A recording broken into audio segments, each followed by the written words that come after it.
agua por tuberías. ¿Por dónde pasa que un país que no tiene ni una fuente de agua, si tenga agua en una tubería, y nosotros que tenemos embalses, ríos, riachuelos, manantiales, no tenemos a veces ni una gota? Para hablar de cuán riesgoso, cuán difícil o quizás cuán sencillo es llevar agua por tubería, saludamos a Fernando Morales Gutiérrez, especialista en agua y saneamiento, asesor profesional de gestión de principales aspectos del ciclo integral del agua. Bienvenido, Fernando.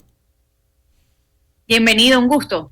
Buenos días, un gusto, Lila, Adriana. Gracias por estar con nosotros. ¿Por dónde pasa el que un país pueda tener o no tener agua en su tubería? Bueno, lo primero son las fuentes de agua, ¿verdad? Venezuela tiene el honor, por decirlo de alguna manera, de estar entre los primeros 10 países en disponibilidad de agua dulce por persona. Estamos hablando en el caso de Venezuela, el número está por los 45 millones de litros por persona por año, una cantidad que no necesariamente nos llega, ¿verdad? A donde vivimos. Lamentablemente, en el caso de Venezuela, la mayor cantidad del agua está en el sur, no está donde se concentra la mayor población, que es en el norte y particularmente en el centro norte costero. Sin embargo, en el caso de Caracas, por ejemplo, tenemos fuentes suficientes para abastecer la ciudad.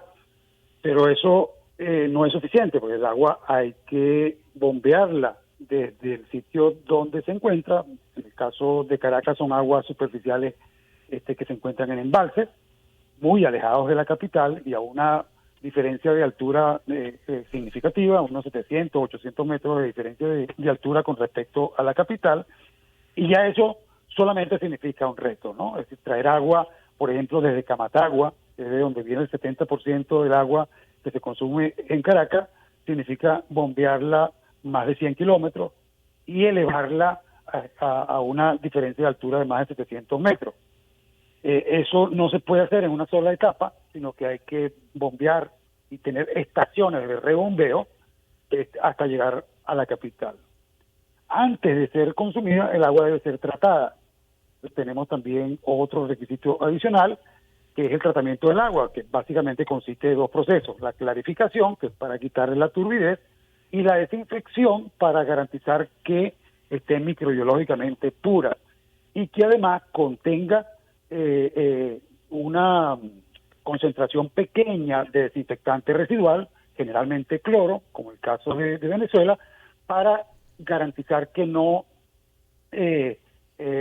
pueda reinfectarse durante todo este largo proceso, desde la planta de tratamiento hasta que llega a nuestra vivienda y sale por los grifos en nuestra vivienda. Inclusive en el caso de Caracas, como las distancias son tan grandes, hay estaciones de recloración que desconozco si están funcionando actualmente, pero que, digamos, cuando se diseñó el sistema de la red de distribución de agua potable en Caracas, se incluyeron estas estaciones.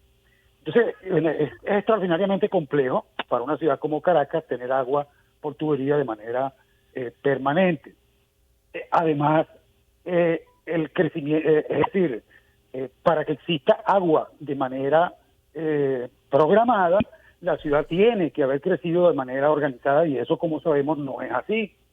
Entonces, el crecimiento del acueducto ha sido, digamos, a demanda, no producto necesariamente de una planificación, sobre todo en las grandes barriadas que circundan la ciudad capital.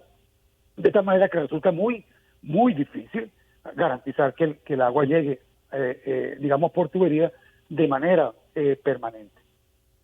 Ahora, Fernando, conversamos con Fernando Morales Gutiérrez, experto en agua y saneamiento. Si bien hay distintos factores que pueden influir, y eso va a depender del país, de la ciudad, incluso de las condiciones locales para poder garantizar el acceso a agua, llama la atención cómo en ciudades que están en prácticamente desiertos logran solucionar este problema. ¿Qué ejemplos podemos tomar como referencia? ¿Cómo se hace, por ejemplo, en países como Israel, Arabia Saudita, que quizás puedan servirnos para zonas como Margarita o la isla de Coche, que dependen de tierra firme y de ese acueducto que tiene filtraciones para poder tener agua?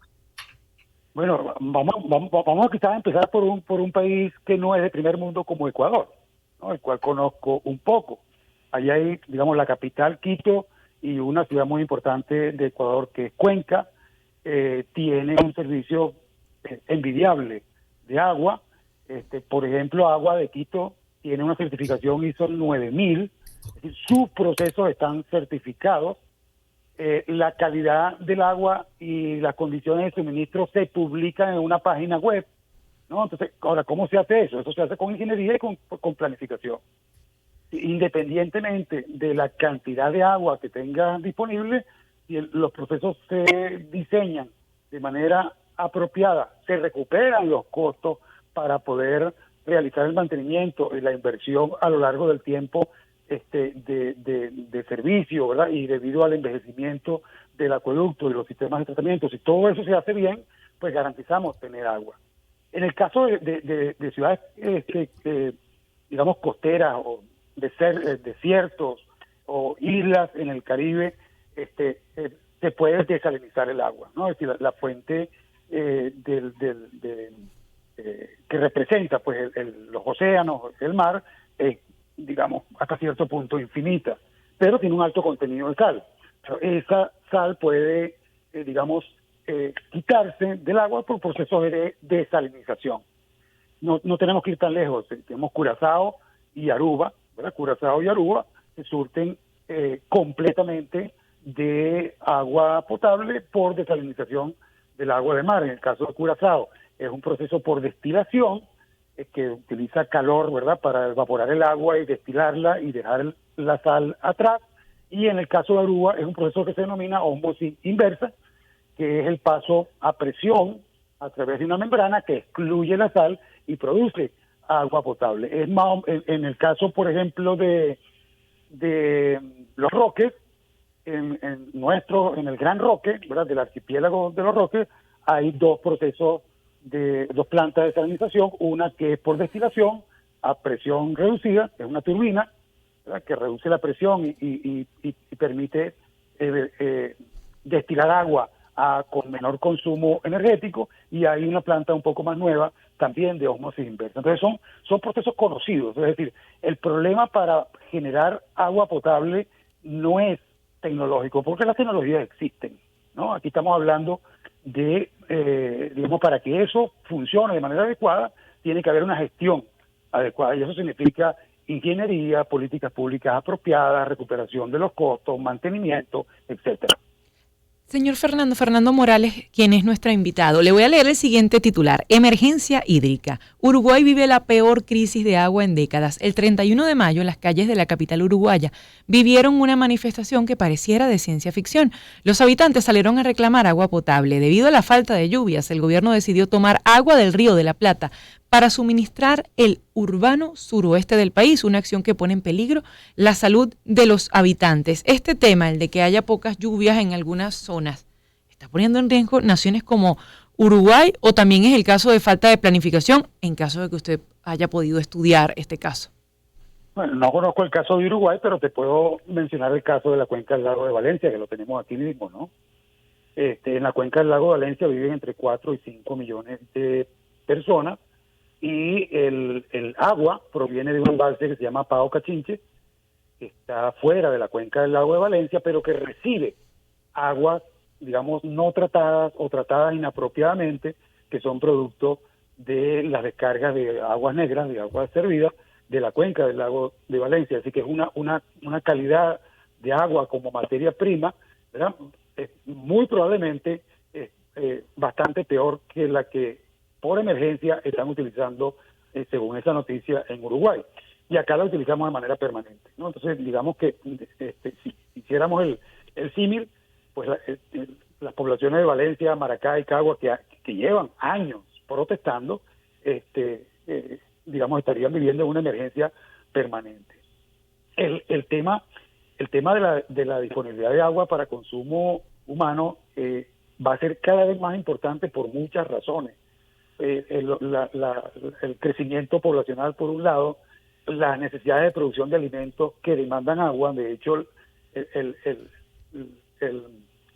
el agua que se necesita para la irrigación, para la producción de alimentos, comporta más del 50% del consumo de agua a nivel mundial. Es decir, crece la población, crece la necesidad de alimentos, crece el consumo de agua, Y por otro lado tenemos el cambio climático, ¿no? El cambio climático prevé, por ejemplo, para nuestro país, que las lluvias van a disminuir. Así que ese tipo de emergencias que se están presentando en Uruguay es bastante probable que en las próximas décadas en Venezuela se produzcan de manera más importante que como ya se han producido. Si recordamos un poquito, en el pasado hemos tenido algunos periodos secos asociados a estos fenómenos naturales, el Niño y la Niña, que han ocasionado disminución de la lluvia, y eso ha, digamos, tenido como consecuencia disminución del volumen de los embalses que surten a Caracas y otras ciudades.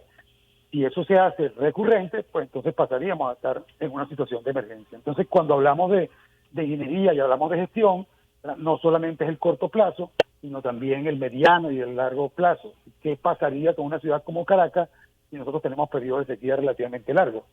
No, ya no tendríamos solamente el problema de la distribución y de traer el agua a Caracas, sino que nuestras fuentes estarían disminuidas. Entonces, eso también debe ser parte de la planificación de una gestión apropiada como país. Pero ahora que dice eso, gestión apropiada y planificación, Lila daba el ejemplo de los países del primer mundo que no tienen ni una gota de agua cerca y uno abre la tubería o el grifo y nunca falta agua. Usted daba el caso de Ecuador, pero la tecnología, el ser humano y sus conocimientos no se pueden sobreponer a todas esas cosas, y obviamente no vamos a dar el ejemplo venezolano que ya usted muy bien explicó, pero en el mundo se están preparando para eso. Sí, claro, es decir, países como no solamente Israel, ¿no? Israel, Arabia Saudita, en nuestro continente Chile, que tiene muy poca agua dulce, en el sur de España, donde también hay muy poca agua dulce. Son países y regiones que se han venido preparando para, mediante la utilización de tecnología, aumentar, ¿verdad?, el agua disponible para consumo humano y para, bueno, procesos industriales y para la producción de alimentos. Entonces, pero esas tecnologías existen. El problema, repito, no es un tema tecnológico, porque si la tecnología está disponible, bueno, usted simplemente la adopta y ya está. El problema es que no la usan. Claro, no, y el problema es que tiene un costo. Es decir, producir agua potable a partir de fuentes de agua dulce es mucho menos costoso que producirlo a partir de agua salada, ¿no? Además, si digamos vamos a producir agua dulce para una ciudad como Caracas a partir del mar, por ejemplo, tenemos que traerla pasando por arriba del Ávila, si ese fuese el caso. Es decir, las tecnologías, ¿verdad?, se desarrollan para resolver problemas específicos de los lugares pues donde se va a aplicar, pero luego, o inclusive antes de eso, hace falta planificar, ¿no? Y sobre todo invertir para digamos poder cubrir los costos de inversión para